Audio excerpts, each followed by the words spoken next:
Good evening, ladies and gentlemen. In the immortal words, slightly modified, of the Alan Jackson song, it's 7 o'clock somewhere, and I'm calling to order this special meeting of the Planning and Development Council of the town of Oakville. We have regrets from Councillor Giddings. Are there any declarations of pecuniary interest? Madam Clerk, I see none. It sounds like feedback is going to be constantly right at the edge of the range here. Council, we need a mover and seconder to resolve in a committee of the whole. Councillor Elgar, Councillor Chenna, all in favor? And Council has now resolved into committee of the whole, where our rules are somewhat relaxed to permit more discussion and accommodate the public. There are no consent or confidential consent items tonight. The first public hearing item is the public meeting and recommendation report on the zoning bylaw amendment for the Ontario Zoroastrian Community Foundation at 1187 Burnham Thorpe Road East. And this is a matter that's been before us before. First, I'd like to know if there are any members of the public with information on this file for council. Any members of the public with comment on this file? Seeing none, council, do you need a refresher presentation? Councillor Adams, it's in your ward. Thank you very much. I'm quite familiar with the application. I've been working with both staff and the applicant on it, and I don't require the presentation unless there's some additional information that needs to be brought forward. And with that, I'd be happy to move the recommendation of staff. Are there members of council? Is everyone in agreement with that approach? Shall I put the vote? All in favor? Opposed, if any? That's carried. Congratulations to everyone involved in that. The second item is the public meeting and recommendation report for the temporary use amendment for Martelac Estates at 1359 Dundas Street West. And we have a presentation from Charlie McConnell and I believe a registered delegation? No. Are there members of the public with information for council on this matter? Anyone from the public with comment on this matter? Mr. McConnell, we're ready for your presentation.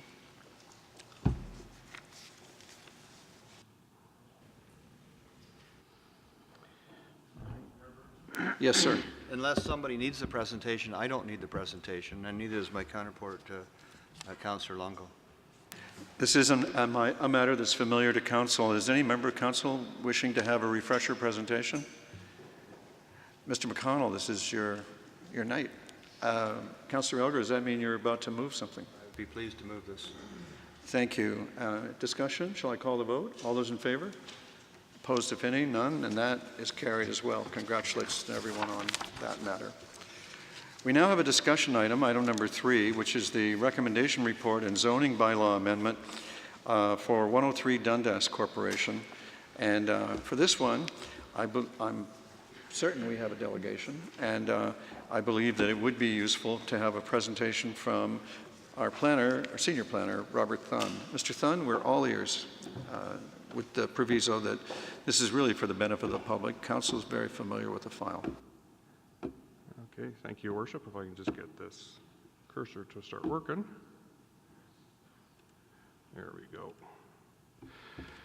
Thank you, Mayor Burt and members of council. This is the recommendation meeting for a zoning bylaw amendment application submitted by 103 Dundas for a development at 103 Dundas Street West of an 8-story building, 155 units, residential in nature. The report can be found on page 121 of tonight's agenda. And just for council's information, since the statutory public meeting back in October of 2015, the applicant has acquired a little bit of extra land, approximately 390 square meters, from the easterly neighboring property, which was owned by Mattamy. In your staff report, it is referenced as Block 6, and that Block 6 is strictly for servicing and pedestrian access only. No vehicular access, no built form on it. Staff are presenting the recommendation tonight for this application. The air photo identifies the application area and its context with the surrounding area, and the photo below it reflects a view from Dundas Street, west looking north through the subject property towards Canning Trail. And as you can see from the air photo and the photo itself, Dundas Street is to the south, and there are detached dwellings to the south. To the west, there's the existing Bell Canada facility. To the north are detached dwellings on the north side of Kading Trail and newly built townhouses on the south side of Kading Trail. And to the east is vacant land owned by Mattamy Development, which is also designated Dundas Urban Core. Block 6 that I previously referred to is that small little, I'll call it finger, in this location right here for council's information. That is a portion of the property that they picked up from Mattamy. From a secondary plan and zoning perspective, and I'm going to give you a little bit of background before we get into the secondary plan. Back on June 2nd, 1999, Regional Council adopted ROPA 8, Regional Official Plan Amendment number 8. There are some councillors that still remember ROPA 8. And in doing so, it designated North Oakville as an urban area. It also set population and employment targets. That urban area designation still remains today in the region's official plan. Dundas Street is designated as a major arterial and is also a higher order transit corridor. And from the application perspective, we did receive comments from regional staff on August 28th. They had no objection to the zoning bylaw amendment, subject to the 3 holding provisions, and those are captured in the zoning bylaw amendment before council. From a local perspective, many of the councillors are aware that the subject property is governed by the policies of the North Oakville East Secondary Plan. That secondary plan was approved in 2008, January 11th, 2008, by the Ontario Municipal Board. That plan set out the community vision, its structure, sustainable development strategy, a community design strategy, the land uses and community services framework, and also a growth management strategy. So in short, the site is designated Dundas Urban Core, consistent with everything that had preceded it through the planning process.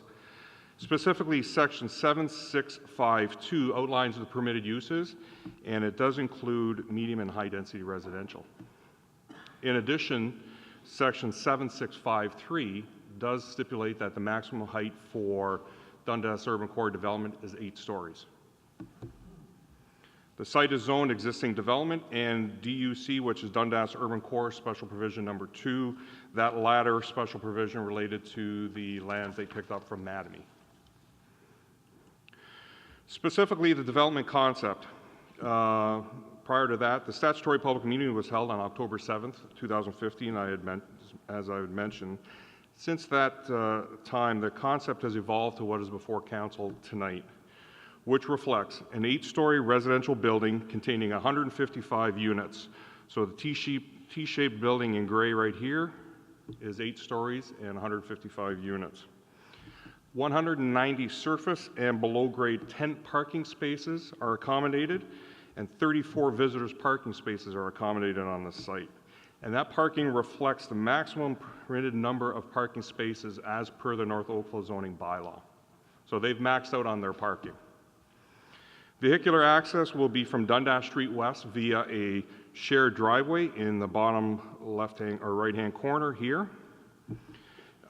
Consent applications on behalf of Mattamy and the landowner have already been submitted and circulated. Pedestrian access and servicing infrastructure to Kading Trail within Block 6, so in this location right here, and as mentioned, there's no structural development house-wise that is proposed to build there. It is strictly for the services and for pedestrian movements. Sanitary infrastructure will be connected to Dundas Street, so it'll go south. The water and storm will go to the north, creating the water loop. And from a stormwater management perspective, the water going north to Kading Trail goes to the pond on the west side of Preserve Drive. Bylaw 2018-18 was created to reflect this development and can be found on page 187 of tonight's agenda. In that, the matters being dealt with in the zoning bylaw relate to the westerly side yard setbacks, the rear yard setbacks, accessible parking. We've included 3 additional parking spots for that. Permissions for rooftop terrace and tandem parking, and also the holding provisions that were requested by the Region of Halton. From an elevation perspective, the slide before council right now is a conceptual plan. You'll see that it is 8 stories. It terraces back or steps back on the north side in this location here from the residential development on Kading Trail, and Dundas Street is to the south. Staff will continue to work with the applicant through the site plan process to further address matters through the site plan process.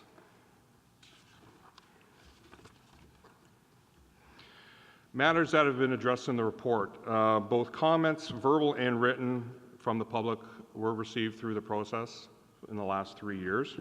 And also there was a recent email that should be on council's table from a resident south of Dundas Street. The email basically raises several points. I have captured most of those within the staff report already with regards to height, access, noise. When it comes to the sun shadow study, that was undertaken, and the property in question from this resident is not affected by it. We've also looked at the various technical and agency review process matters. Those are captured within the zoning bylaw. It is consistent and conforms with the PPS, the growth plan, and the region's official plan, as I'd mentioned previously, and also from an urban design perspective. Urban design staff did look at this, and it's satisfactory, and there is a condition being put forward for recommendation related to the urban design brief. So in conclusion, Your Worship, staff are putting forward the recommendation with regards to the application, as you see before you there, also included in the urban design brief recommendation, and several other recommendations for council's consideration. So Your Worship and members of council, that concludes my presentation, and available for questions if there are any. Thank you, Mr. Thun. First, Council, I misspoke. We don't have a delegation. I was thinking of the email that's on your desk. And Councillor Knoll, I wonder if I could beg permission to go first. I have a question for Mr. Thun. Going back to the 1999 origin of this, I happen to have been an appellant of OPA 198 at the Ontario Municipal Board, not of ROPA 8. And I believe that staff were involved in the OPA 198 appeals. Correct. And I wonder, I just want to recall for everybody that in the OPA 198 OMB case, which was about saving the green space north of Dundas, early in the hearing, the lawyers for the developers got a motion before the member of the board who was deciding things, asking the member to declare this little slogan, which was then used almost every other day in the proceedings. ROPA 8 rules. And the idea of the motion was to get off the table any ability to argue against Regional Official Plan 8 and restrict everybody to only talking about OPA 198. And ROPA 8 was the decision to expand growth north of the Highway 5. So when you said, which is the preamble for this question, so when you said that in '99 the residential and job targets and other matters were set by the region in ROPA 8 and, quote, I heard you say, and it is still in effect, you mean that ROPA 8 still rules, don't you? The urban area designation and the population and employment targets established in 1999 are still in place and are being used as part of the 2009 official plan for the region. It was the basis of further official plan amendments. And not to put too fine a point on it, the region is the boss of the town when it comes to land use planning matters. We don't get to ignore the region's plan. We cannot ignore the region's plan. Thank you very much. Councillor Knoll. Thank you, Worship. That whole conversation was giving me PTSD, frankly, but I have a couple of practical questions about the actual site. I've been involved on this file for a while with respect to the traffic and access to the site, so I just want to clarify what I'm hearing. So the access to this property is strictly right in, right out off of Dundas? That is correct, right in this location. And that additional finger, as you referred to it at the top, is and how is that going to be, because that provides the emergency and service access, correct? No, emergency and service access will be from Dundas Street. Really? Yes. So That is a pedestrian servicing component there. So what is the finger for then? It is for stormwater management, the pipes. It is for the water service and also the pedestrian access. Okay, So if I may, Councillor, from a stormwater management perspective, the grades are being bucked so that the storm flows are captured on the site and pumped to Kading Trail. Yeah. So by gravity feed, they will go down to the pond at Preserve Drive. Okay, I have absolute confidence in the stormwater management piece of this. I am concerned about the access. So we were never able to reconcile any kind of secondary access off the internal roads for service vehicles or emergency vehicles. No. Wow. Okay. Do we have any other properties like this along Dundas that are in the same kind of configuration where their only access is right in, right out? Properties, if I may, you have property that's owned by Madame in this location right here. Right. You have a property that's owned by the previous landowner was Grandy. I'm not sure who the new landowner is right here to the south of the stormwater management pond. That'll be an interesting situation on how Yeah. that gets it. And it will be from Dundas Street only. And there's no issues with emergency service providers and everything, because I didn't No. see any comments from anybody in No, this what report. will, That was in the- what will happen along Dundas Street, there will be knockdown medians, or Right. the Right. yellow for access going. Okay. But that's strictly for emergency access then? Correct. There will not be pedestrian right or left in going eastbound. So for clarity, if somebody is going westbound, they can pull into their driveway. If somebody's going eastbound, they have to basically go all the way around a couple kilometers to get to their unit. Yep. Staff, if you recall, Councillor, we tried I working know. on a street and different versions of that, and the information that was provided to regional staff, it was not supportive. So they said right in, right out. Well, I wouldn't support full moves on that access either, because I think that's goes against the plan for Dundas. Is there any opportunity for additional access when the adjacent properties are built? Does the neighboring property on the west side have access to, is it Kading Trail? This property right here? Yeah. That is Bell. That's There's- Bell, oh, there's- that's the Bell building, okay. And there are townhouses built, as you can see from the air photo, there's townhouses built on the north side already. So there's no opportunity for additional, wow, okay, thank you.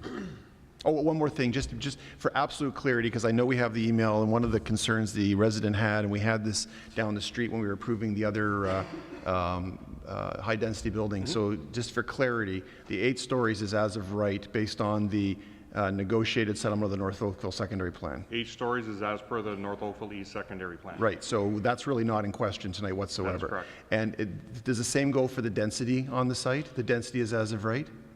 The density that they propose is as of right. Okay, yes. thank you very much, Mr. Thun. I have requests to speak from Councillor Elgar and Councillor Grant. Councillor Elgar? Councillor Grant, courtesy to the ward. Thank you very much. I'm actually just going to dovetail on these safety concerns. I'm assuming at this point, most of this information has been circulated for a site plan application? They are waiting for the site plan circulation to be, the pre-con to evolve. Right. Has anything come back yet from the fire department or any of the services? As we were working through this process right here, their concern was basically to make sure that the Dundas Street ability to go east into the site was available there, and that has been conveyed to the regional staff already through their design. Okay, well, I guess we'll see that at site plan then. Thanks very much. Thank you. Councillor Elgar. Thank you very much. The first question was asked by Councillor Knoll. The second question is, I've heard a couple times tonight bandied around the word targets instead of the word forecast. Did you mean it was a forecast as per Schedule 3? They're forecasts and not targets? The word employment and residential targets came from 1999, the Regional Official Plan Amendment number 8. They were targets as to what the region as a whole were required to do. So which takes precedence then going forward? Is it the forecast that's in our Places to Grow Act, or is it ROPA 8? ROPA 8 is 1999. correct. That's dated That's right now. dated, so it is forecast Yeah. now. Well, you can use the word forecast in 1999. Right now, we have our targets through the livable Oakville plan or through the North Oakville East secondary plan that we have to achieve. You've got places to grow, the 72 units per hectare. Yeah, It's those are those targets that I've dealt with in the staff report So that the- it achieves. So the target, so you're saying it's the ratio between densities and employment versus residential. But the forecast. This has nothing to do with employment. This has is strictly a nothing- residential oh, nature. Strictly residential? That is correct. So it's not a forecast, it is a target. Well, there is a total difference. Targets are minimums. Forecasts are exactly that, they're forecasts as per the growth plan. Jane? Through you, Mr. Mayor.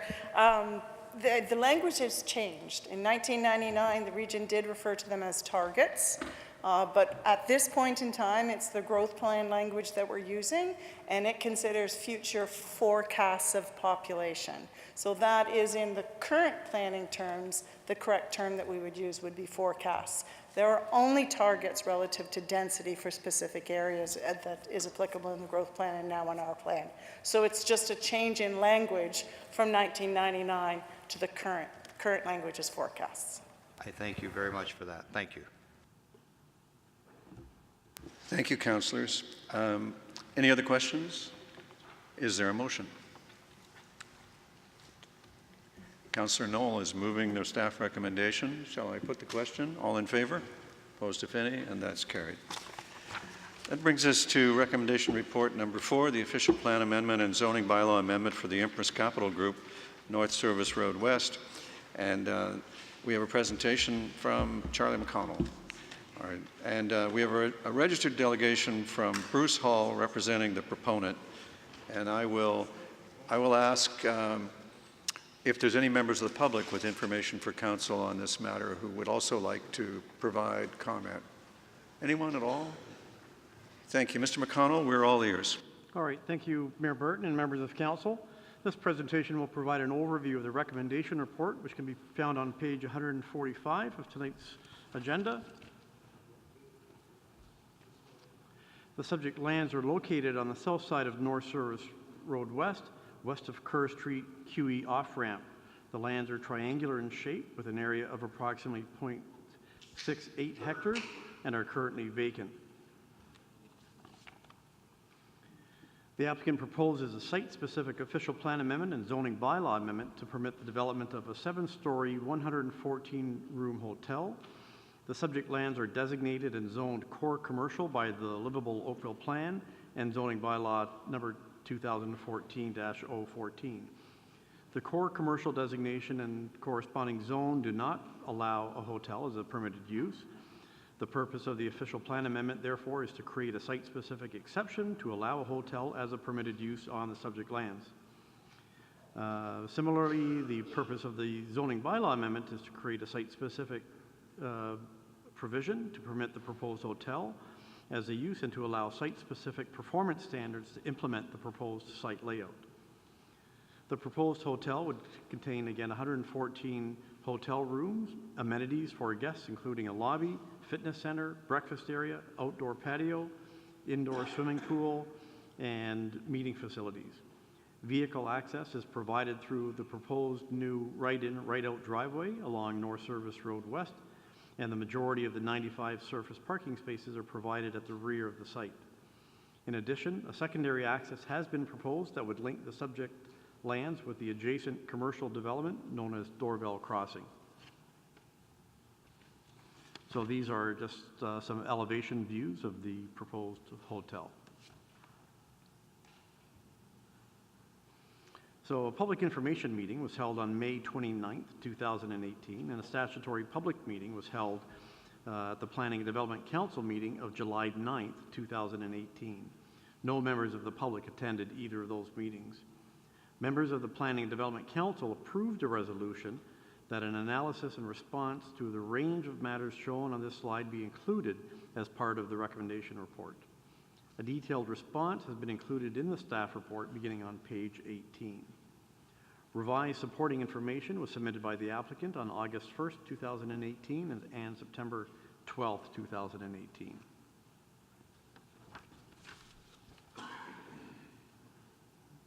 So the introduction of a hotel into the core commercial zone does not undermine the principal land use objectives of the core commercial land use designation, which promotes the concentration of commercial facilities serving a broader regional community along major arterial roads with proximity to major highway access. The site's frontage on North Service Road, immediately adjacent to the QE off-ramp, and the hotel's traditional draw from a broader traveling public satisfies many of the functional characteristics of the core commercial land use designation. Further, the triangular shape of the subject lands has posed past challenges for its development for traditional core commercial types of uses. The introduction of a hotel on this site in close proximity to the North Service Road actually promotes many of the promotes to a greater degree many of the urban design principles espoused within the core commercial area. The core commercial designation also permits additional uses that are complementary to the principal permitted uses, including office buildings and motor vehicle repair facilities. The proposed hotel is not a dissimilar use in that it is a large-scale, single-use building whose users are drawn from a more broad regional base.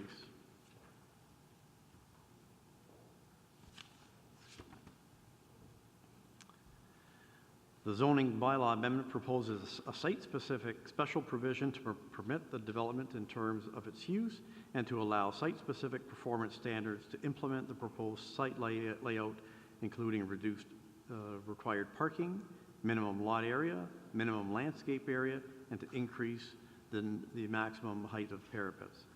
With respect to the landscape strip along the front lot line, the majority of the landscape strip is 3 meters in width, wherein it's reduced to 0.65 meters to accommodate a relatively small area containing a patio area.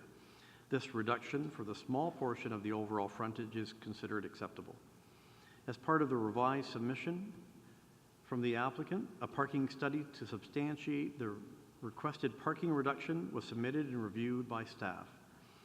The study took into account parking utilization studies of proxy sites within Oakville, average hotel occupancy across Ontario, and future parking demand, and concluded that based on the proposed 114-room hotel, anticipated peak parking demand for the site to be 88 parking spaces.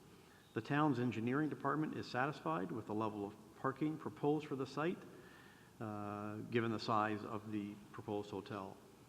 The modifications being sought to the zoning bylaw are minor in nature and continues to allow for the achievement of the town's official plan and urban design principles and do not collectively represent overdevelopment of the site.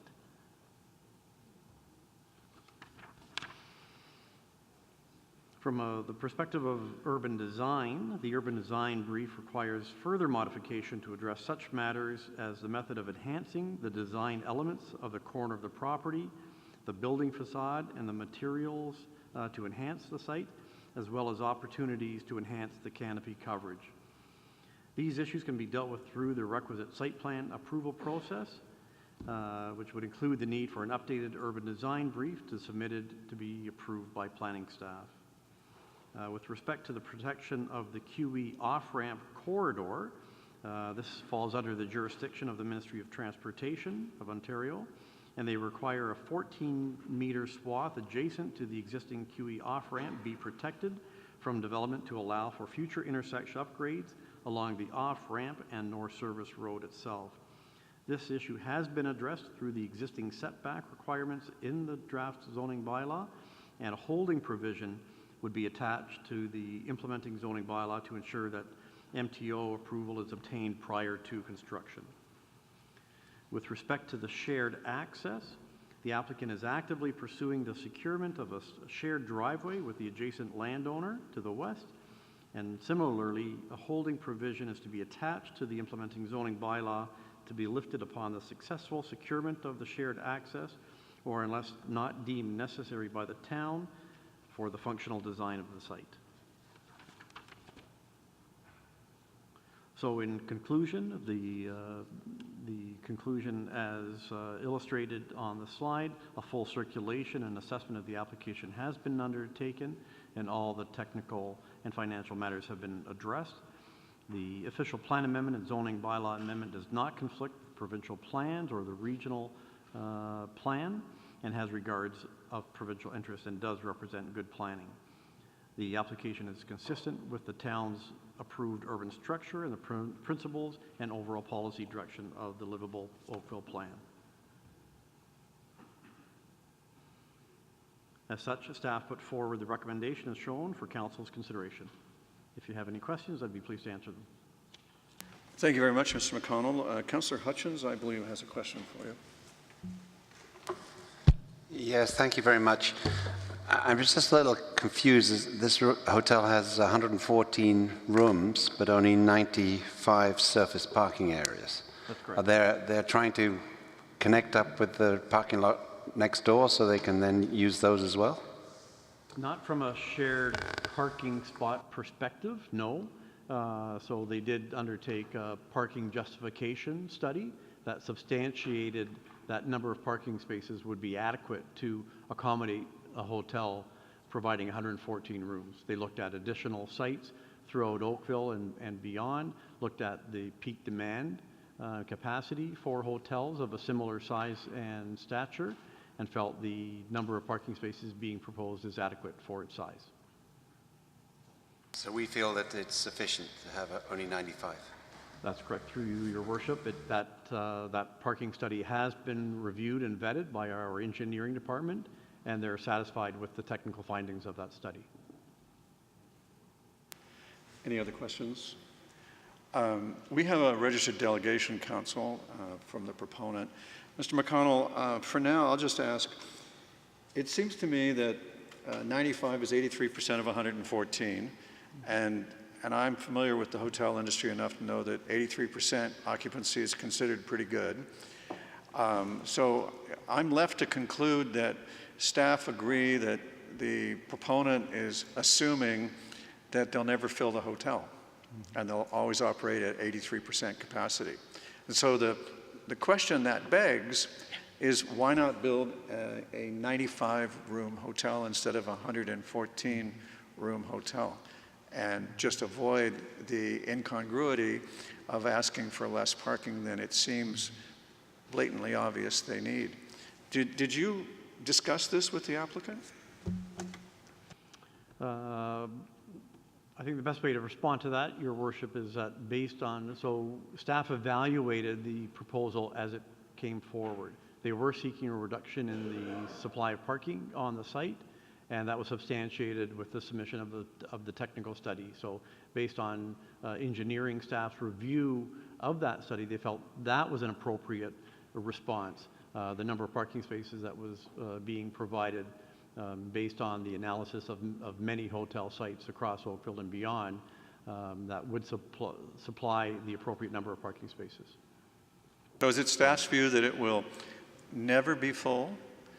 Or is it staff's view that it'll be hardly ever full and the problem will be infrequent? What is staff's take on that? So I can't speak for the engineering staff that reviewed the application. So would it be fair to say that it would never, ever be at 100% occupancy? I don't think that would be a fair statement, just as it would say that many parking lots are 90, let's say 90% never fully occupied. At rare peak periods of time throughout the year, say during the Christmas season, there's not enough parking spaces to provide. So, but those parking spaces aren't therefore expanded to accommodate for that maximum rare circumstances where there's an undersupply of parking in those situations. If council was of a mind to approve the project, but only at 95 rooms instead of 114, what motion would staff recommend for council? What motion would staff recommend? The proposal would have to be modified, so the resolution adopted by council would have to reflect that maximum number of hotel spaces. But staff have evaluated the application as submitted and based on the traffic study and are putting forward this recommendation for consideration. I understand we have a recommendation from staff. I'm just asking if council were of a mind to approve 95 and not 114, would staff be able to assist council with the proper motion? Staff could assist with the drafting of such wording, yes. Thank you very much. I appreciate your answers, and I hope the proponent is prepared for the same questions. Thank you, Mr. McConnell. Oh, sorry, Councillor Grant. If memory serves, just to dovetail on that through you, Mr. Chair, the last time we had this in front of us, parking was a major concern, and part of that was, what about staff? Where would staff park? It certainly does look like having that little pathway between the two parking structures, or between the two there's in the mall, looks as if they're saying, okay, well, maybe we'll just borrow some of these parking spots, almost as if they hadn't planned this out properly, so they're just going to try and sneak over. I'm very concerned about the lack of parking for who might be staying there, but especially for the people who would be working there. And that doesn't look like this is resolved at all now that we've seen this again. Thank you. Thank you, Councillor Grant. Thank you, Mr. McConnell. Madam Clerk, would you call the delegation? The delegation is Bruce Hall, representing the Planning Partnership. Welcome, Mr. Hall. Council looks forward to your information, and I look forward to a discussion with you about parking. Thank you.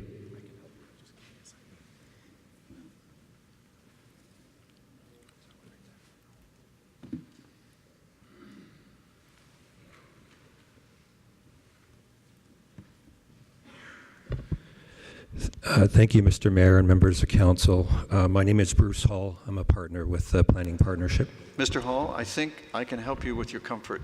I think you can stand naturally, and the microphone will pick you up. Let's give that a try. My back thanks you. Pardon? My back thanks you. Try standing up and just give the system a try. I will give some very, very brief remarks. Try to keep this to 2 or 3 minutes with respect to what we've been doing since we were before council last time, but since there's been a fair amount of discussion that's come up about the parking issue, I will also address that at the end and give you my perspective on that. So since our public meeting before council on July the 9th, we've continued to work collaboratively with all parties concerned, and they seem to recognize that the development presents a number of community planning and economic benefits. And in pursuit of that, we've been having ongoing coordination and discussion with the town staff, MTO, and our transportation consultants, and the plaza owned by Sun Life and Bentall and their transportation consultants, BA Group.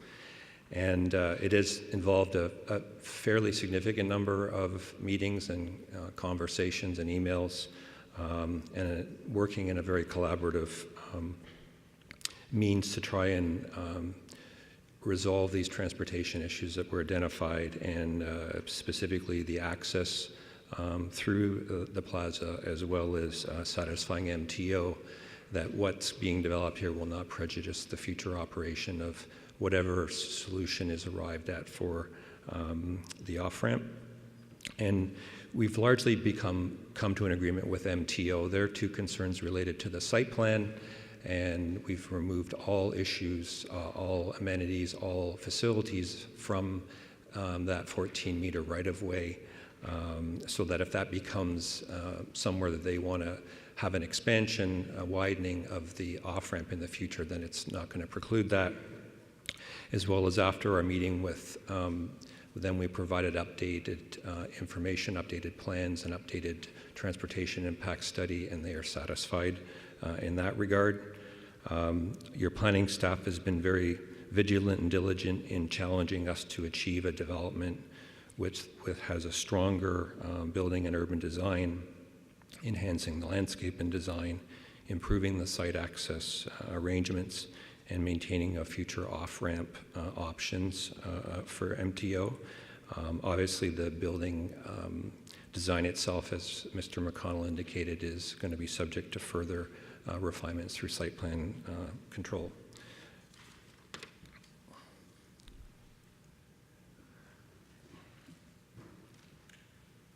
How do I move this forward? Oh, okay, sorry.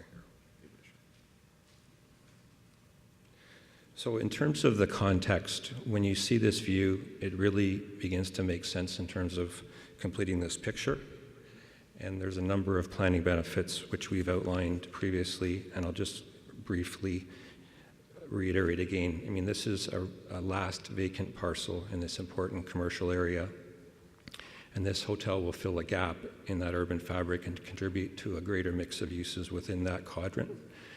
And it establishes a strong urban built form at the edge of the street with the parking largely to the rear. We discussed landscaping last time, and Mr. McConnell indicated about the changes to the landscape being very, very minor in terms of lessening of that frontage, and as well along the back, it has the benefit of there being sort of a veneer of landscape along the plaza, and when you take those two together, it actually provides a greater amount of landscape edge along that edge. We have about 41% of the site which is landscaped. In terms of the building, it will animate the streetscape and increase pedestrian activity and active uses. And it does all this at a reasonable scale. There was some comments previously made by council about concern about overdevelopment. Staff has addressed that concern, I believe, but just in terms of some statistics, this building covers about 11% of the site, which is modest in my mind. Its FSI is a modest 0.75, and in our opinion, this does not contribute to constitute overdevelopment. All access and transportation related concerns will be resolved prior to the lifting of the holding provision. In terms of its economic and community benefits, there are obviously certain synergies between Dorval Crossing and the commercial uses and having a hotel here, and this will generate additional customers for nearby restaurants and services. The hotel will create approximately 25 full-time positions, as well as probably an equal number of part-time, as well as the construction-related employment and investment, and then spin-off jobs which support the hotel going forward. And then the additional tourism and job creation will be supportive of and supported by the surrounding areas, particularly the employment areas to the south. So in conclusion, staff has done a very thorough job of reviewing this application in terms of the planning policy and design framework. I'm not going to repeat it. We agree with the conclusion that it conforms to or is consistent with the growth plan, the PPS, the regional and local OPs. We concur with their analysis and assessment that it will complete this community and represents good planning. We respectfully ask that you adopt the recommendations and pass the amendments to both the official plan and zoning bylaw. With respect to parking, the parking study did consider all elements of staff and guests, and in response to the comments about occupancy, it's not just about the occupancy as a percentage, it's about how people come to this hotel and how that is really changing, and I believe I touched upon this last time.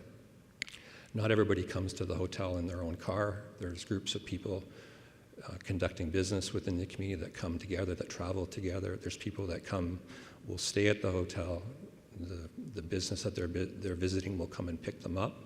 Not everybody rents a car and goes to the hotel. Some people will take taxis and Ubers and then do that as, to visit their clients.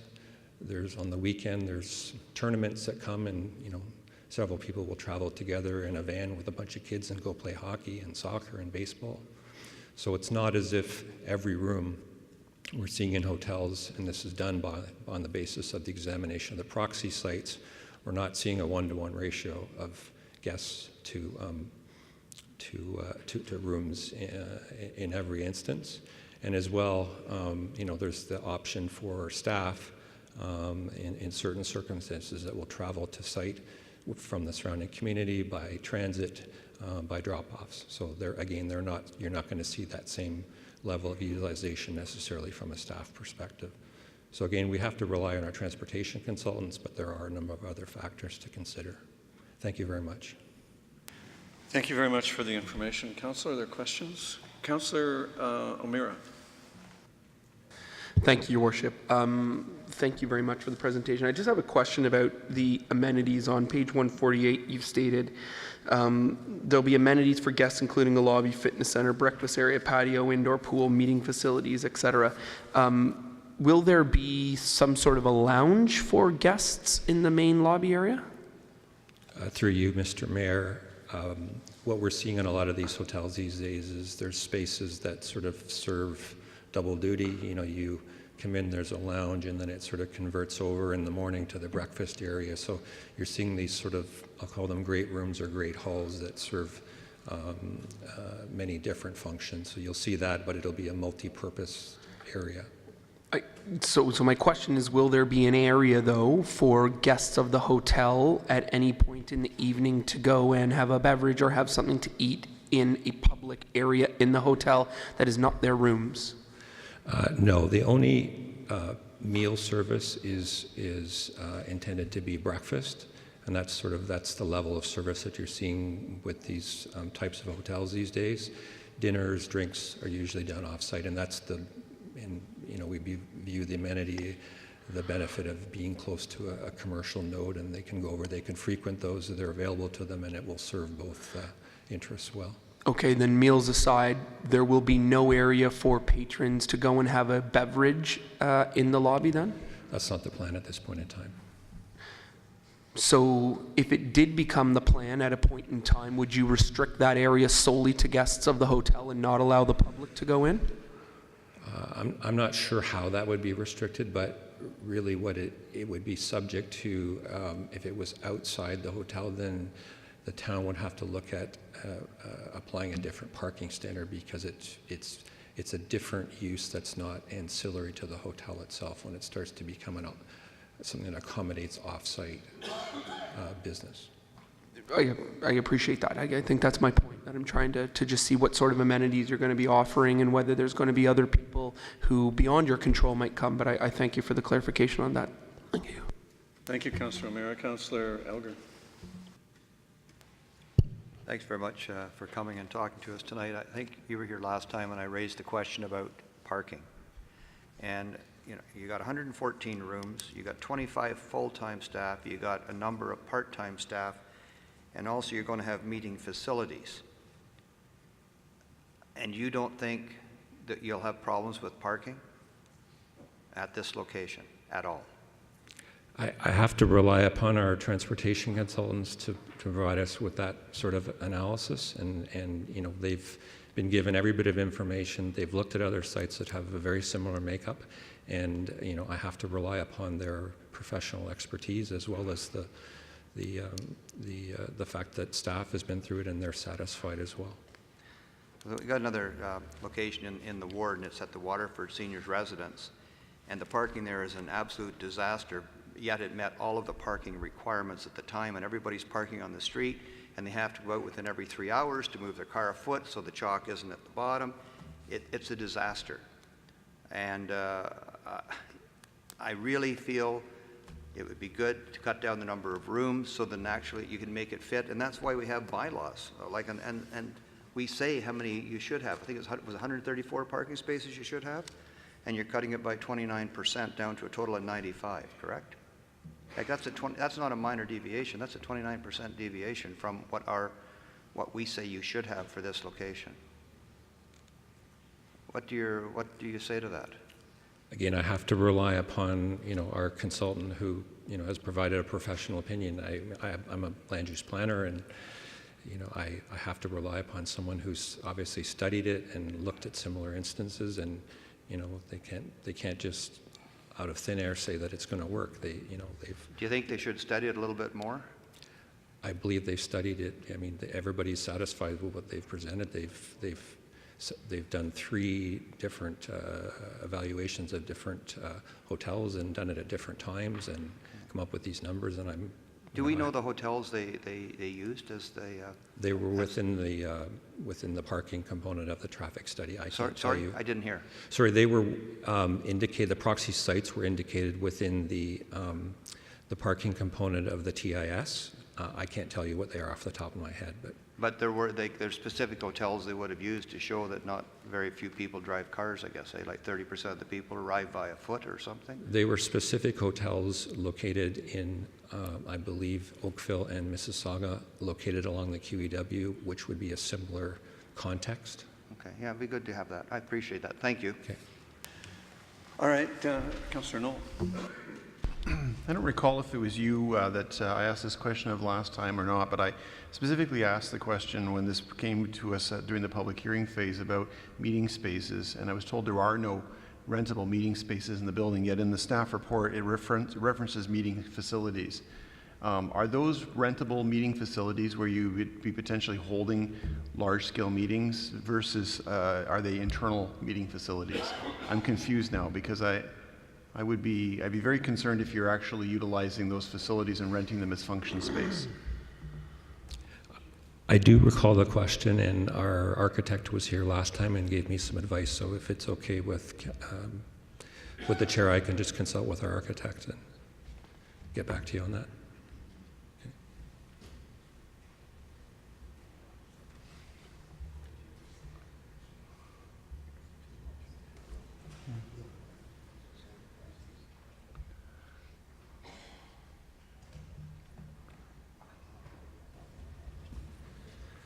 I understand there's one, what he characterizes as a small meeting space that's available for rental, likely to be used by guests of the hotel primarily. What's the capacity of that meeting space?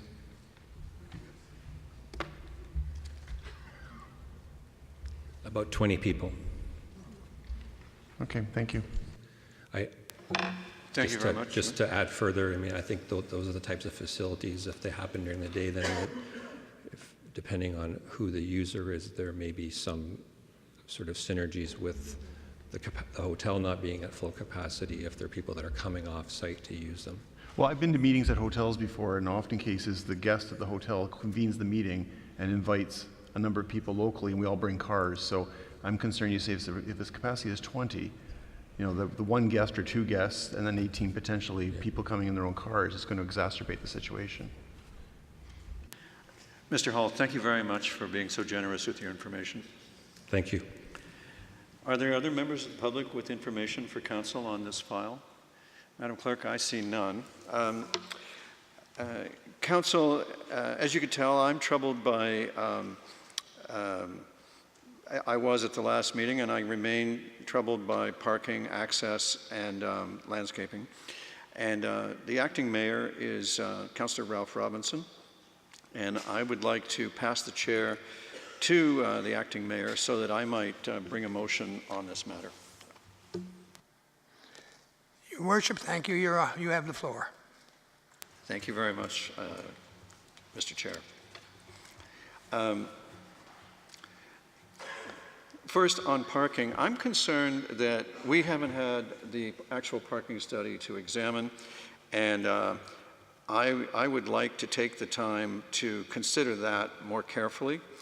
And it appears to me that there is an assumption running through this that this hotel will never be over about 76% capacity once you allow, 25 might be 8 people per shift, I'm calculating roughly, and so I wind up with around 76% is all that there's a contingency that all these people arriving by buses and vans might one day all arrive by car, and we would have a crunch. So if the transportation study upon examination turns out to be a forecast, then I believe that it might need to be treated that way as a forecast rather than a finding or some kind of absolutely reliable statement. And so basically I'm saying I don't think this cake is fully baked. They do not have the access agreement that they need with the neighboring landowner, which is, we're told, going to be achieved by consent. A contingency allowance for parking with the neighboring landowner who's going to get all the benefit from these visitors seems to me to be a feasible thing to imagine that could be done. And then most of my issues would fall away. I do believe that there's much to be appreciated here about this application, and the project would be an asset to the town. But we've had a master class this summer in what happens when there isn't enough parking and people start getting towed, and the inflamed feelings that are aroused. And so it seems like it would be a really good use of the precautionary principle to stop, take a breath, and examine this parking assumption ourselves. So the motion I'm offering is that this item be deferred so that the applicant can, in addition to the requirements set out in the planning staff report, secure a shared parking and access agreement with the westerly abutting property owner, and demonstrate that the minimum landscaping regulations of the applicable zoning bylaw can be adhered to. And so that, and that's the motion, but you know, as an aside, I think it would behoove us all to actually read this transportation study to try to satisfy ourselves around this parking issue, because we're getting second and third hand information here. So, Madam Clerk, on a point of order, I need some clarity here. Is a motion to defer debatable? Can it be spoken to? I believe it can't, but you have... No, it cannot be spoken to. It cannot be spoken to. I'll shut up. No, it's okay. Thanks very much for that clarity. Thank you, Your Worship, and the motion is not debatable, and therefore I will call the question. All those in favor signify in the usual manner. Opposed, if any. The motion is carried. Thank you, Your Worship. You have the floor. Thank you, Mr. Chair. Councillor Duddick? Can I ask for a recorded vote, please? You certainly may. One is always free to ask for that even after another vote. So to be recorded in favor of deferral, please rise to be named.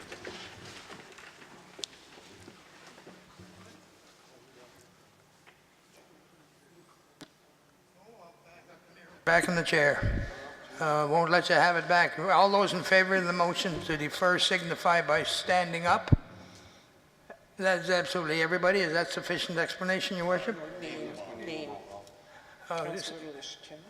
Councillor Senya, Councillor Adams, Councillor Grant, Councillor Noel, Councillor Romano, Councillor Elgar, His Worship Mayor Mulville. My God, I'm sorry. But you can see it's been quite a while since I've done this, Your Worship. Yes. Looking good. Looking good. You made her night. Yeah. Except that's not what we really wanted to talk about. I'm sorry. Councillor Hutchins, Councillor Chisholm, Councillor Duddick, and myself, and Councillor Merrill. And that motion is carried with unanimity. Sorry about that, Rob. Thank you, Mr. Chair. I assume you've now passed the chair back. Thank you, everybody. Well, you know, every meeting needs a little bit of levity. On a happier note, we have the item number 5, the Kerr Street Underpass Project and the selection of streetscape elements. And we have a presentation from Christina Tizard.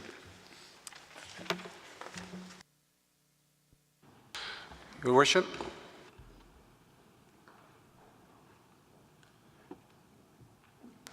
Just a request, do we need to have a presentation? I'm fine with it.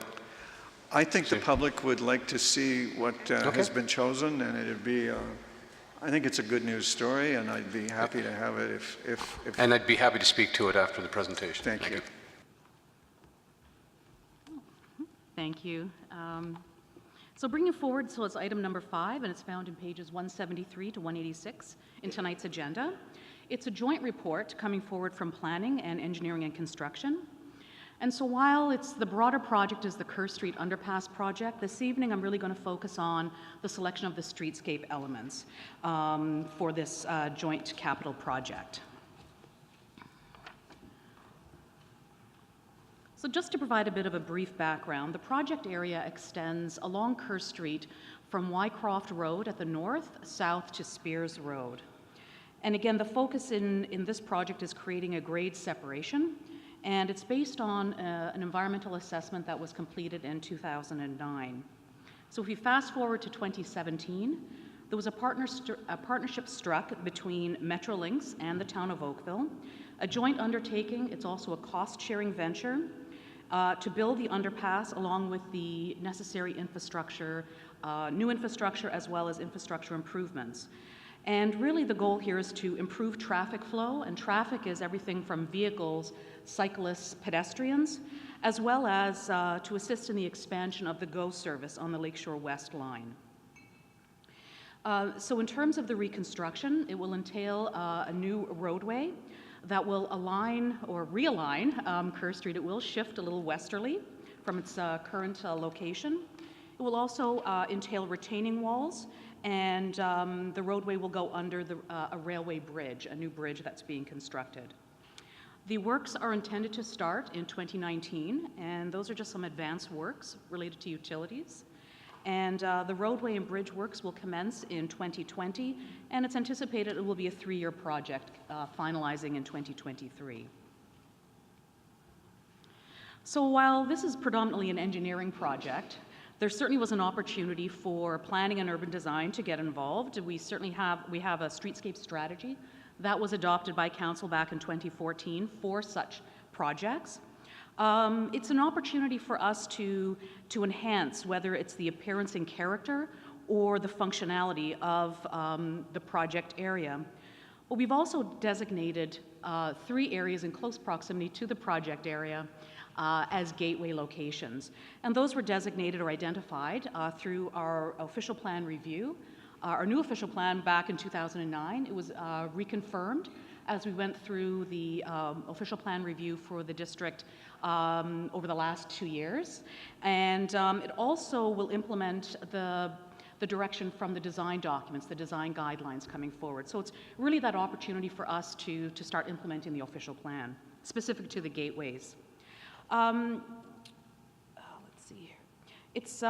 I also wanted to make note that while the focus is the project areas in terms of implementing the enhanced streetscape from the rail bridge, essentially south to Spears Road along the Kerr corridor, through future capital projects as well as significant redevelopment projects along the Kerr corridor, we anticipate that the streetscape elements that I'll be sharing with you this evening will also be used in those projects. So the intent is to bring those streetscape elements down through the Kerr district all the way to Lakeshore Road, so that there'll be that unifying characteristic or context through the streetscape elements. So we looked at a selection of streetscape elements from their general appearance. And the typical ones are benches, pavers, luminaires, and some unique elements as well to this project area because it is a grade separation. So we started off with the typical elements, and this is an example from our consultation out with the public, where we were asking them to provide us with some feedback on which of the 3 options per element they prefer. And so the typical ones that we would see in most streetscape projects, as I indicated, benches, litter bins, bollards, bicycle racks, light fixtures, decorative pavers. But some unique elements to this particular project include fall prevention barriers or railings that would align the streetscape, the boulevard. So for the pedestrians and cyclists, should they be traveling along there, there's a fall protection barrier from the roadway, as well as at the top of the retaining wall, there's also additional railing that would be required. So that's definitely unique to this project, and I can't anticipate another instance when we might have to include that south of Spears Road as part of the rest of the streetscape project in the future. As well, we're looking at a decorative pattern or treatment for the retaining walls. So as we dig down to go underneath the railway bridge, so the retaining walls will have a decorative element because it's a very urban area, as well as a gateway into Kerr Village. So when we were sourcing different elements, and town staff were working with the consultants WSP on this, we were looking at some considerations, and so we were guided by, we wanted to ensure that elements would be well designed and cost effective to replace, durable and easy to maintain, compatible with the other elements that we would be including in a streetscape improvement, and as well be complementary and enhance the project area context. So based on those considerations, staff and the consultant generated a long list of about 5 to 6 elements or options per different streetscape element. We vetted it then through town staff and some of our other departments to make sure that it didn't conflict with some of their objectives and that they could easily move these elements around and service them. And based on that input, we created a short list. So for each of these streetscape elements, we brought forward 3 options and released it out to the public so that they could identify their preferences. And so in terms of consultation, back in May of this year, we had a public information center, which was really an opportunity for us to discuss with the local residents, property owners, businesses in the area, that this project is now back on. They had been involved, some had been involved in the 2009 EA, but it was an opportunity for us to share with them what was happening next. On June 26th, we had our first open house related to streetscape elements. And so the panel that I just showed you, I'll just go up, we had a series of panels and we asked the participants or the attendees at the meeting to cast their selection on which bench, which bike rack, which bollard they preferred. We then launched an online opportunity. So we had sort of a voting session, I guess, online. We had 771 people taking part in that and making their selections. And we also got a lot of communication and feedback through our social media channels, so through Facebook and Twitter. And my colleagues in communications were fielding a lot of those questions and really gearing people back to the survey. Then on September 13th, we had our second open house, and that was really an opportunity for us to reveal to those who had participated and those coming to the program for the first time, a showcase of the elements that had been selected. And we had about 57 attendees, and the feedback was good in those instances. And so this is the reveal. These are the selected streetscape elements. So in terms of benches, with 51% of the votes, it's a Maglin bench, and that's the one that's actually right now used in Westwood Park on Kerr Street. So we have a local contender in there. In terms of the litter bin, 40% was EcuPark. So we have some of those, I think, in the community as well. And to the right of that, at the top of the screen, so the luminaire, that's the lighting head, was selected, was 45% of the votes or selections were cast for that element. Just below that is the base of the lighting pole, which garnered 47% of the votes or the preferences of the 3 options. Moving left, where there's an A and a B, there was a tie. So 40% and 39% for the bollards. In that instance, we indicated that where we would use the bollard, we would look at what characteristics or the context of that, and staff would make the decision. Maybe it's a flip of the coin, but we'll probably more technical than that. And then there at the bottom, at the bottom left, the bike racks, bike rings that were voted upon and came in at a 64% for that particular model or option. And moving on, in the top left-hand corner, those are the 2 railing options. And I indicated earlier, one is the one on the right-hand side would be directly adjacent to the pedestrian path. And the one on the left-hand side would be at the higher level, so it would be more for workers' fall protection from the bridge above.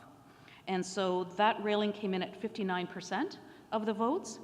The unit pavers in the top right with 45% of the vote, and the retaining wall at the bottom. So we weren't specifying this particular pattern, but we were ranking it according to a subtle pattern, a more randomized pattern, and a very detailed pattern. So this represents the randomized pattern, coming in at 50% of the preference cast for this one. And certainly through the open house, as well as some comments that came in through the online survey, a lot of people were really gravitating towards the leaves and the floral elements there. So certainly when we look to designing or coming up with a finalized design, we'll be looking for those types of elements. I think one of the great things too, through the online survey, that we had a comment section, as we usually do, and I was reassured, you know, as I started going through the results on a daily basis, that there were a lot of people that commented back that they were really excited for the project and really excited to see the roadworks, you know, getting done, whether it was from an aesthetics point of view or just driving over the bumpy tracks. There were a lot of people that were thankful to be invited to participate in this process, which was, you know, certainly, you know, good feedback from our standpoint. But also, there were some comments related to staff and council being mindful of the project and individual element costs. So have that in consideration, and it being a joint project as well with Metrolinx. We also got feedback that they were looking to ensure that the elements that are selected are durable and easy to maintain, and there were some concerns about graffiti proofing, especially the wall. They were also looking or made comments about some interim improvements to the tracks while it's still being operational, and that's a lot of these comments we've also passed along to Metrolinx. And finally, requesting separated bicycle lanes. And since the initial consultation, we know that that's back on the table in terms of consideration. Also at the second open house, the consultant had pulled together this board. Now it's a cropping of two images, but it was really an opportunity for us to display where and how these different elements would be incorporated into the final design. So it's still a concept plan, but it helps to kind of put all of the pieces together and to show the transformation of this corridor. So in terms of next steps, specifically for the streetscape elements, we have informed, and after this evening's meeting, we'll also inform them of what has been decided upon in terms of the selected elements. Staff will be working with the consultant and Metrolinx to finalize the design of the texturing and patterning for the retaining wall of the underpass, as I mentioned. Staff will also be very involved with the review and verification of the final streetscape design. And that's the installation locations of the elements as well as the construction details, because we want to make sure that they're going in there appropriately. And staff will also then document the selected elements and create a conceptual streetscape master plan for the remainder of Kerr Street through the Kerr Village, so that when there's future capital or redevelopment projects coming forward, we'll be able to inform those when it comes to boulevard remediation. From a broader project perspective, Metrolinx has tendered the project. The consortium will be selected in either late 2018 or early 2019. Staff will be back out to the public in a second public information center, and we're looking at Q1 of 2019.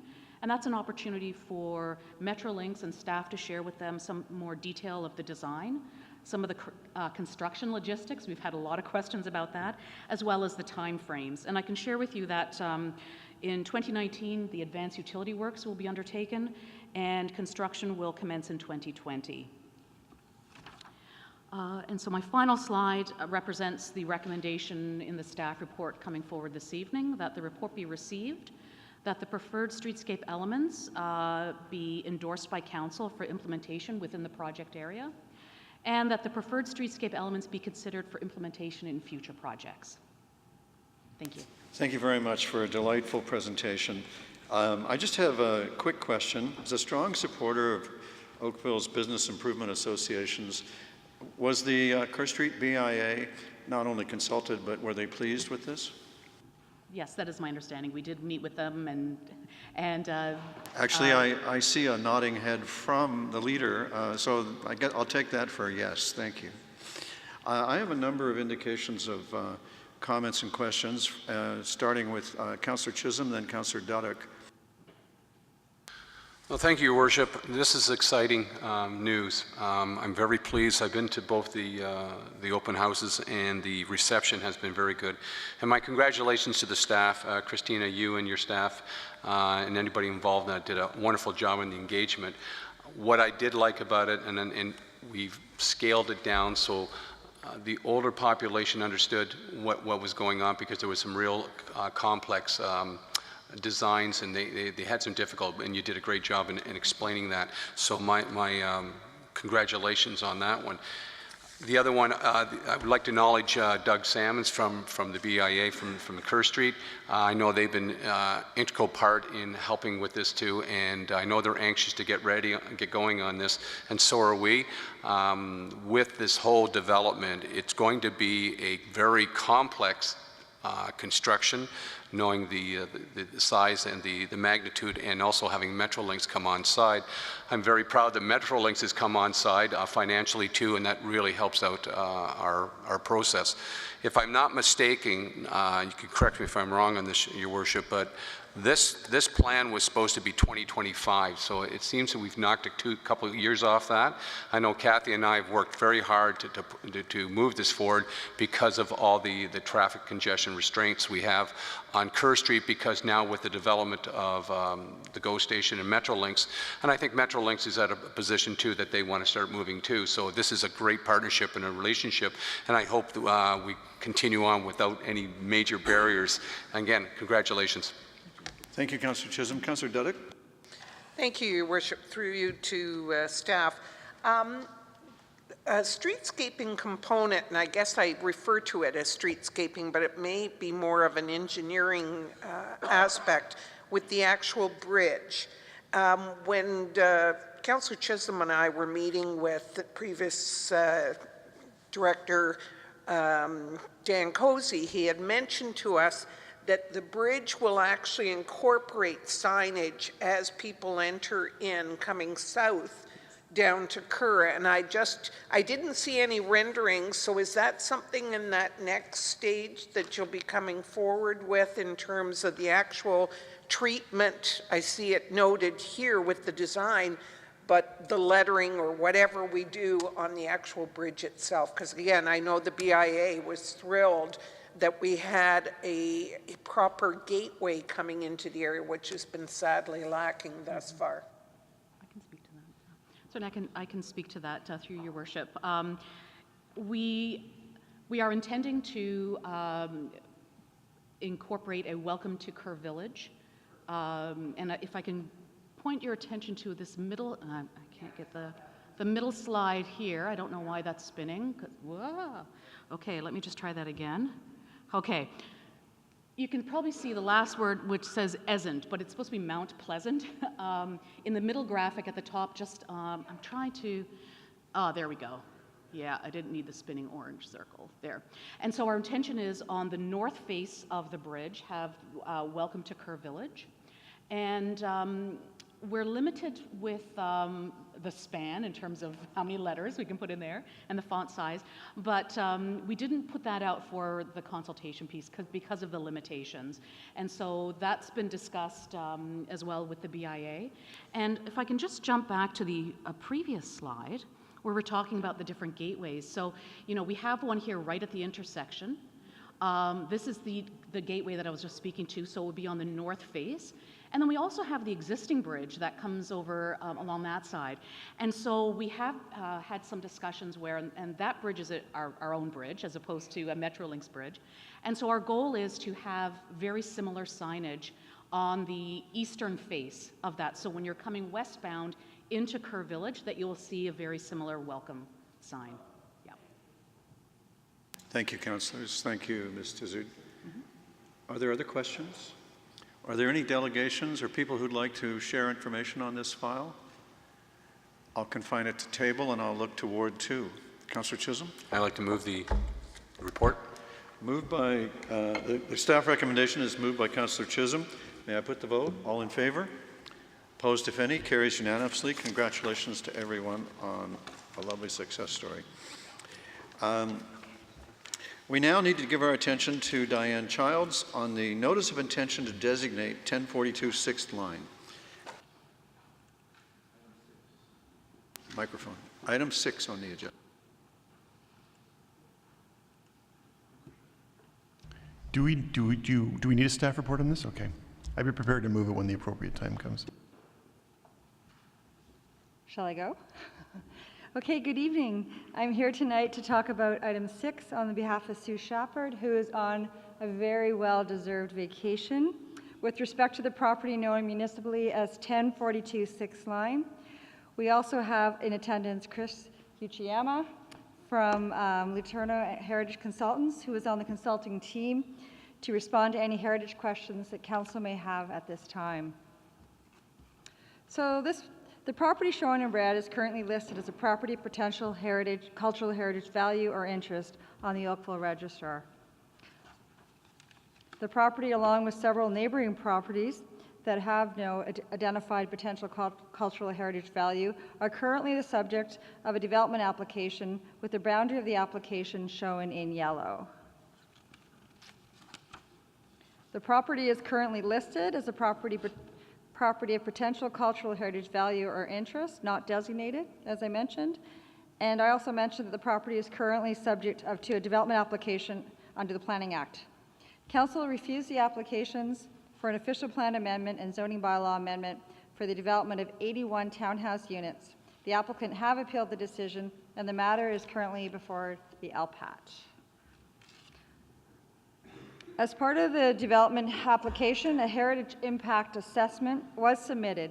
Heritage staff identified numerous concerns with the HIA, including the failure to properly research and evaluate the surrounding landscape.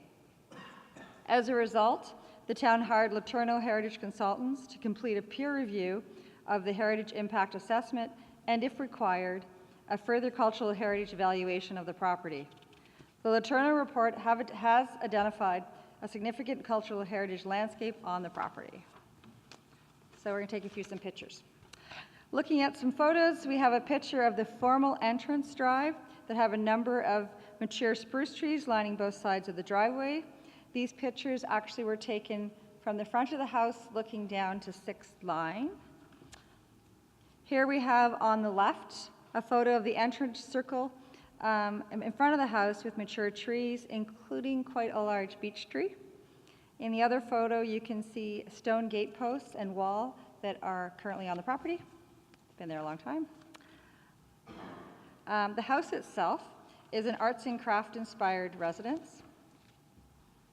Here's a picture from the north side view of the residence. And in addition, you can see there's a mature, I'm going to get this wrong, ginkgo biloba tree. Is that right? All right. On the property. It's beautiful. Here are some of the views from the rear of the property into the 16 Mile Creek Valley system. On the photo at the bottom, you can see the QEW in the background. Here is the south side of the residence where there's a mature birch tree and magnolia tree quite visible. A number of trees to the south of the residence, including a number of oak and maple trees. So this photo on top is a non-historic garage building that is not considered to be a heritage attribute. And finally, you can see in the bottom a cedar hedge that borders all the side yards. So with respect to the property cultural heritage value, the assessment concluded that the property has physical design value as a representative example of a designed landscape composed of both formal and informal planting schemes within a picturesque landscape plan reflective of the arts and craft movement. The 3-story residence is constructed in an arts and crafts style.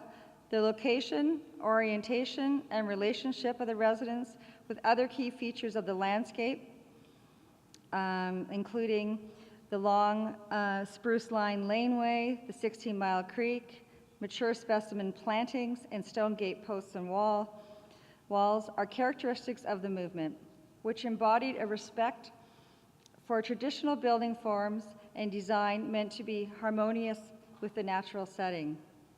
Fenestration location, size, and orientation provides clear views of natural features, deliberate plantings, and man-made landscape features. The 16 Mile Creek has been identified as a natural feature of significance in the Mississaugas of the New Credit First Nations, and the property has associative value for this reason. The property also has associative value for its association with Stuart Brown, one of the founding members of the nearby Oakville Golf Club, or residing as his rural estate, and a contributor to the sporting history of Oakville. And finally, given the proximity of the property to a number of identifiers of archaeological potential, in particular the 16-Mile Creek, the property has had the potential to yield information that contributes to an understanding of a community or culture. So a similar report went to Heritage Oakville on September 25th, 2018, and they recommended that a notice of intention to designate be issued by council. The property owner's lawyer presented to Heritage Oakville with concerns of the need for the notice of intention to designate prior to the LPAT decision. With respect to next steps, if council decides to issue a notice of intention to designate under the Ontario Heritage Act this evening for the cultural heritage landscape, a 1042-6 line, a cultural heritage landscape conservation plan would be required to be developed in accordance with bylaw 2018-019. The recommendation before you this evening is that the notice be issued under Section 29, Part 4 of the Ontario Heritage Act of the intention to designate the significant cultural heritage landscape at 1042-6 line. I'll be happy with Chris to answer any questions you may have. Thank you, Ms. Childs. Commissioner, do you have any advice for council on has this been the normal standard operating procedure for how this matter progresses? Can you speak to the process, please? Certainly to you, Mr. Mayor. This question was actually addressed at the Heritage Committee in terms of bringing forward a notice of intent to designate without any notice to the surrounding landowners or even to the owner of the property. And that is our standard practice. We do the research in the background. The opportunity for comment is through the notice of intent to designate, the letter that goes out, so that if there's any objection, we can entertain those objections through that process. So this has followed the standard process. I would note that the issue of cultural heritage has been on the table for quite some time. This house is a listed property. Really understanding the cultural heritage landscape elements is what has taken place through this process. And was there, in fact, a cultural heritage report in the application? Yes, as Ms. Childs had indicated, the applicant had submitted an assessment report.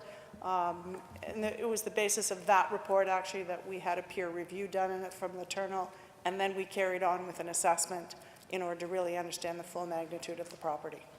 So in other words, to put the finest possible point on this, if council agrees, this is in fact the moment when we give notice, and all we're doing is giving notice of intent, and we are not designating, we are providing. This is the proper point at which to give notice. Is that correct? That's correct. Thank you, Madam Commissioner. Councillor Duddick? Thank you, through your worship. Commissioner and Diane, I know that at Oakville Heritage, when the legal representative was there, I believe he used his delegation as an opportunity to critique process versus the actual heritage merits. And I see his letter tonight that was circulated, and it's of a similar nature. It's the process versus the actual merits. But, and again, I raised this at Oakville Heritage. This, to me, is very similar to 394 Lakeshore Road West, which was the Lambert Smy estate. And that was one whereby it was so important not only for the home itself, but the surrounding attributes that were part of the cultural heritage landscape that actually impacted the formation of the actual subdivision when it came time to do it. So I think it's very important that we do this as soon as possible so we have that to sort of give us direction in terms of next steps. Thank you. Thank you, Councillor. Madam Clerk, Russell Cheeseman registered to delegate on this, but I'm acquainted with the gentleman and I don't see him here. I'll call him in case he's behind a plant. Mr. Cheeseman, are you here? We have had your information and we appreciate it, but Council, I do not see the gentleman, and he's not answering. Councillor Knoll. I would like to ask one question, and then I'm prepared to give you a motion. So my question is with respect to the actual study itself. What is the time frame for completing the study? Through your worship, we would hire a consulting team to work on that conservation plan and try to get it done in the next 6 months. So it would be concluded following the OMB process, LPAT process that's currently underway. Through your worship to Councillor Knoll, I think it's important to recognize that once the council issues a notice of intention to designate, the property is actually protected. Right. So how does that impact the appeal that's underway right now? Through your worship, I think that they will receive this information as part of it, because the heritage impact assessment that they knew about in 2016, they were told it only dealt with the house, which is why we had it peer reviewed, and the full cultural heritage landscape was looked at, and we brought in Latourneau and Associates to give us more information on that. Does that potentially mean that the LPAT hearing could be postponed in order to have the conclusion to this study? Through your worship, I'm going to look to legal to help with that. Through you, Mr. Mayor. There have been no discussions with respect to adjournment. We in the legal department regard this as important information which should be available to the local planning appeal tribunal through the appeals. You have the opinions of your heritage staff, which is with respect to what is important on this site. Your decision tonight indicates whether you agree that those matters are important and should be part of your decision-making process under the Ontario Heritage Act as we go forward. So, you know, there could be many things which happen between now and the hearing, but at the moment, we're proceeding. Okay, thank you. I'm prepared to move the staff recommendation, Your Worship. Thank you, Councillor Knoll. Are there other members of the public here tonight with information for Council? Mr. Byzantine, welcome. Council looks forward to your information. I'm actually going to be very short. I've looked through the material here in the addendum. I'm sorry, I couldn't hear that. I said I'm going to actually be fairly short. I've looked through the material that was in the addendum that was published, and I don't see a notice of intention to designate the actual form. Is it just missing in my copy, or is there one issue? Madam Commissioner. The notice is not part of the package that's here. On the basis of the study that was provided, we will be putting together that notice of intent to designate and submitting that notice out. Well, my question then becomes, how can you approve something that isn't, how can you approve a notice of intention to designate if one hasn't been produced yet to approve? Madam Commissioner. Through you, Mr. Mayor. The report itself sets out a summary of the cultural heritage value and interests, which is a written text which summarizes those elements. Those elements would be picked up in terms of the notice to identify the attributes for the site, and that would form the notice component. So in staff's opinion, there is enough substance within the report itself that Council has in front of them in order to be able to give us direction to prepare that notice of intent to designate. So to put a finer point on it, a resolution by Council authorizes staff to prepare the notice. Is that correct? That is correct.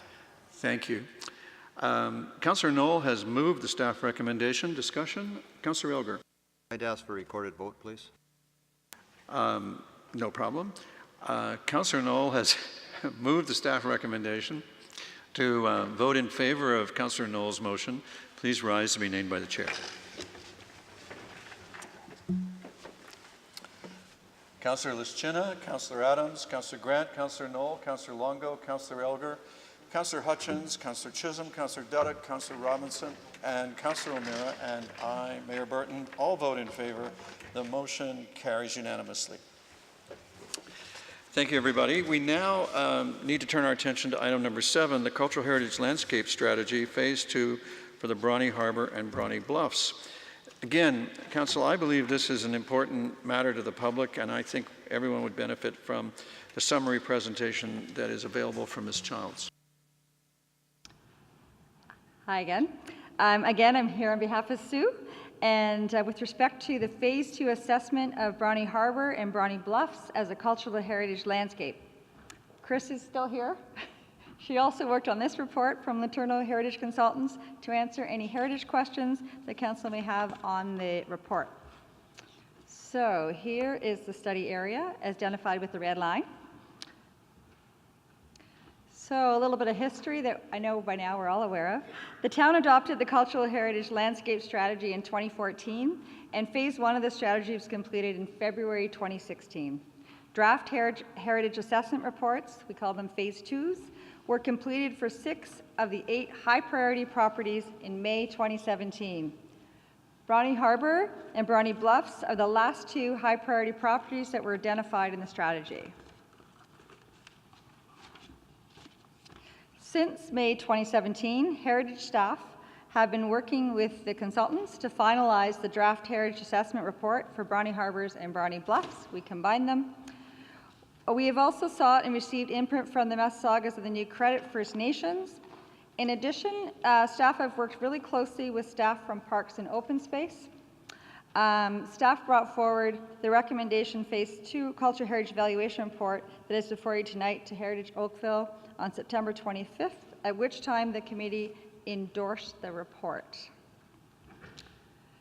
So what the report found was Brownie Harbor and Brownie Bluffs comprises a significant cultural heritage landscape as an evolved harbor landscape beginning in the mid-19th century.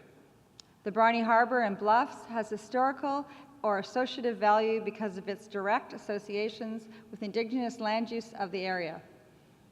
The Bluffs and their connectivity with the harbor are also directly associated with the Joyce family. The Brownie Harbors and Bluffs are directly associated with the theme of the early settlement and development of Brownie Village around a harbor, as well as the development of lakeside recreation destinations in the early to mid-20th century. The cultural heritage landscape comprising the Brownie Harbors and Bluffs is directly associated with the civic development of Brownie, including aspects of its early economy as a gathering place and a place for commemoration. The Brownie Harbor and Bluffs are physically, functionally, and historically linked to their surroundings. While the use and design of the harbor areas have evolved over time, it still maintains aspects that reflect each of the key thematic periods of its development. So here's some historic photos of the area from 1877, 1931. Oop, where'd it go? Oh, I'm missing one. Missing a slide. Sorry about that. I had more photos of more present. Okay, so to ensure Oakville Harbor and Brownie Harbor continue to thrive for years to come, the town is developing a new Harbors Master Plan, focusing on recommendations on improving public access, better connections to surrounding neighborhoods, recreation amenities, and land use priorities for both harbors. Both the Brownie Harbor and Oakville Harbor were included in the Cultural Heritage Landscape Strategy Phase 1 inventory. While the Brownie Harbor and Brownie Bluffs were identified as high priority properties, the properties that comprise of the Oakville Harbor, that's Shipyard Park, Tannery Park, and Lakeside Park, were identified as medium and low priorities. It is important that the Harbor's Master Plan has all required information about the potential or identified cultural heritage landscapes on both harbors before bringing forward their recommendations, which is why we want to move forward. This will require the completion of the Phase 2 research and assessment for the Oakville Harbor, as well as the implementation Phase 3 protection measures for both Brownie Harbor and Oakville Harbor, if warranted. It's likely the protection under the Ontario Heritage will be considered, as well as official plan policies and/or zoning bylaw amendments. If Council proceeds with protection of the Ontario Heritage Act for the cultural heritage landscape of Brownie Harbor and Brownie Bluffs, a cultural heritage landscape conservation plan would also be required as part of Phase 3 as per bylaw 2018-019. With respect to timing and budget for Bronte Harbour, should Council proceed to Phase 3, implementation of protection measures for the Bronte Harbour and Bronte Bluffs, additional funding will be required. Will some of the implementation work undertaken by town staff, such as the preparation of a notice of intention to designate or official plan amendments? In order to proceed in a timely manner, consultants will be required to be retained for the preparation of a conservation plan for the cultural heritage landscape. Given the complexity and size of Bronte Harbour and Bronte Bluffs, with both public and private interests, we're asking for additional funding to get started in Q4 of 2018. With respect to Oakville Harbour, Phase 2, research and assessment should begin as soon as possible, Q4 2018. Although dependent on the assessment and conclusion of the Phase 2 report, Heritage Planning staff consider it highly likely that the area may also be recognized as a CHL and are recommending that funding for Phase 3 implementation and protection measures also be allocated. This will ensure a seamless transition between the two phases, allowing the work to be completed in a timely manner, which is important for the Harbour Master's Plan to process. It is recommended that additional funding be allocated for the completion of the Phase 2 and Phase 3 for the Oakville Harbour as well. So these are the recommendations before you tonight, and again, I'd be happy to answer any questions. Thank you, Ms. Childs, for a great report. Any questions? Council, I would look for a motion then. Or wait, let me check. Are there any members of the public here with information for council on this matter? Madam Clerk, there are none. Councillor O'Meara. Thank you, Your Worship. I'm happy to move the motion, the recommendations in front of us, and I would like to thank the Heritage Committee as well for all the work that they've done on this, and also Ms. Strong and the Bronte Historical Society for their work on this as well. So with that, happy to move the recommendations before us. Thank you, Councillor. Council, this is a proud moment for all of us because this is major progress on the cultural heritage landscape mandate that we established in the Livable Oakville Plan in extensive consultation with our community between 2007 and 2009, and which eventually won implementation from the province to the Ontario Municipal Board in 2011. And in respect for that work and this milestone, I would ask you to have a recorded vote for this. And if you're in support of Councillor O'Meara's motion, please rise to be named by the Mayor. Councillor O'Meara, Councillor Robinson, Councillor Duddick, Councillor Chisholm, Councillor Hutchins, Councillor Elgar, Councillor Longo, Councillor Knoll, Councillor Grant, Councillor Adams, Councillor Lischina, and I, Mayor Burton, all vote in favor of this, and it's carried unanimously. Thank you, everybody. I now need us to turn our attention to the Heritage Oakville Advisory Committee report. I have no notice of registered delegations, and the recommendation is that well, I'll read it. The following recommendation pertaining to item 6B of the Heritage Oakville Advisory Committee minutes from its meeting on September 25th be approved and the remainder of the minutes be received. And the item is the Heritage Permit application for the 6th line redesign of a new rear addition. And the conditions are standard.